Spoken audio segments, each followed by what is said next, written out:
Hey guys, it's Brendan Durham from One Bad Idea here. And today I thought I would bring up a rather difficult photographic challenge. Behind me, which you probably can't see right now, is a classic symbol of the town that I live in, which is Steamboat Springs, Colorado.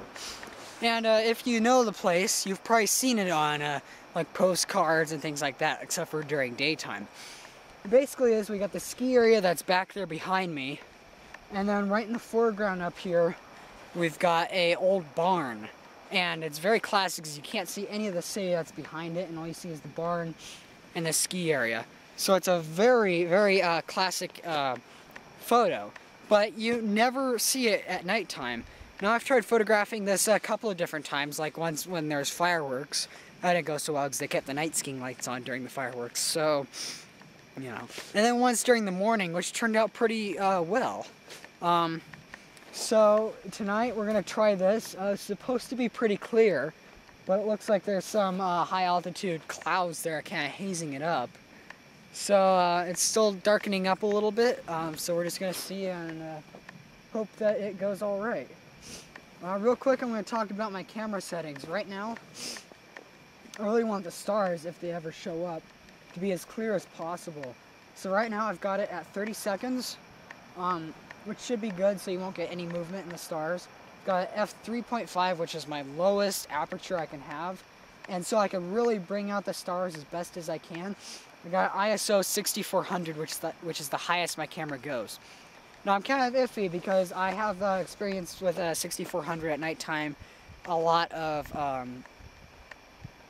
grain, so hopefully there won't be a whole lot of grain in this picture, and hopefully it'll work. So I'm just gonna wait, hope that the clouds can appear, and see how this goes. So yeah.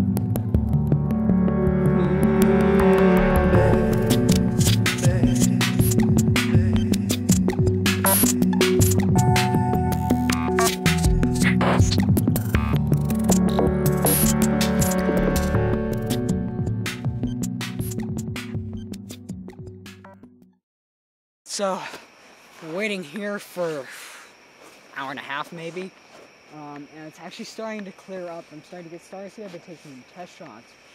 Now here's an interesting thing, is I got a city market that's right over here, and basically they use sodium vapor lamps on the outside of that. So I'm getting a very orange light on here. So when I first was taking pictures, it almost looked like an alpenglow, like the sun was setting on the building. And it was pretty nice looking, but it wasn't very impressive. Then I changed my white balance to something of a much lower temperature, to tungsten.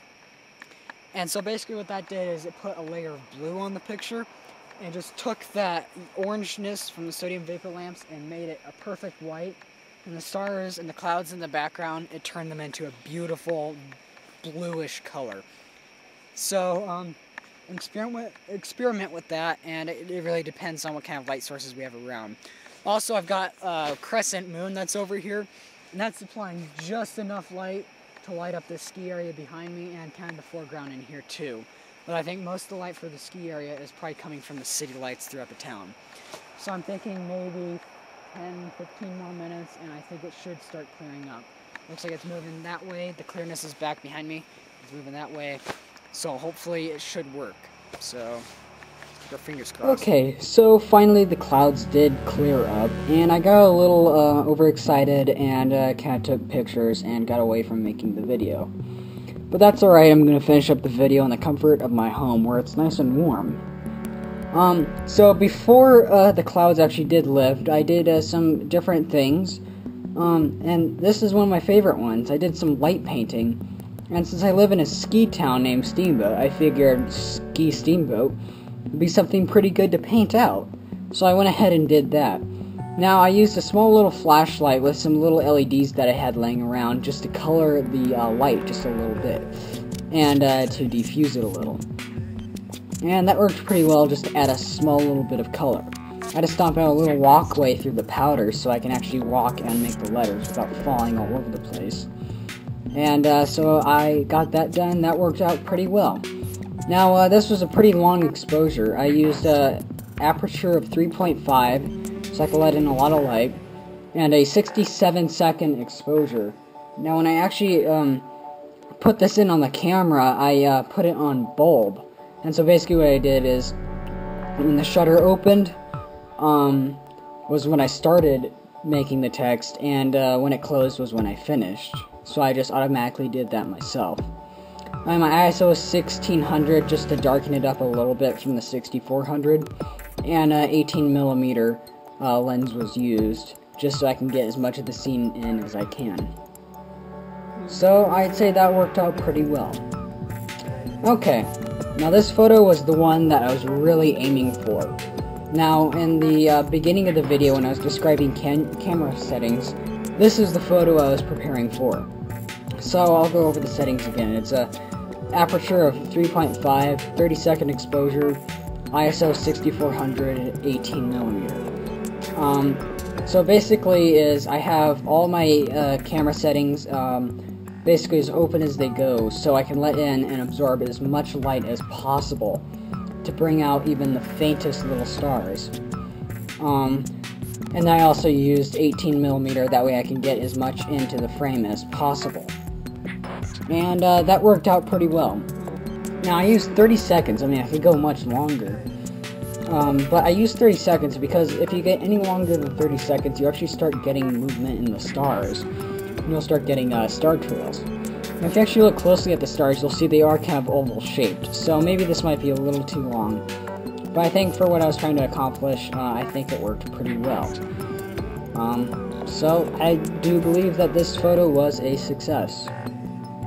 Now I had a little extra time there, and went ahead and did a nice star trails photo. Now this one has just about all the same settings except for the shutter speed and ISO. Now my aperture is 3.5 just like all the others, but then my shutter speed is incredibly long. This is about as long as my digital camera can go without burning out. And this is a 30-minute shutter speed. So that way basically we get all the trails from the stars in as time goes on. Now basically the only thing that darkened up the photo that differed from the last one was the ISO. Now the last picture I had 6400, which would have a lot of grain, which it did, but I do believe it kind of worked out.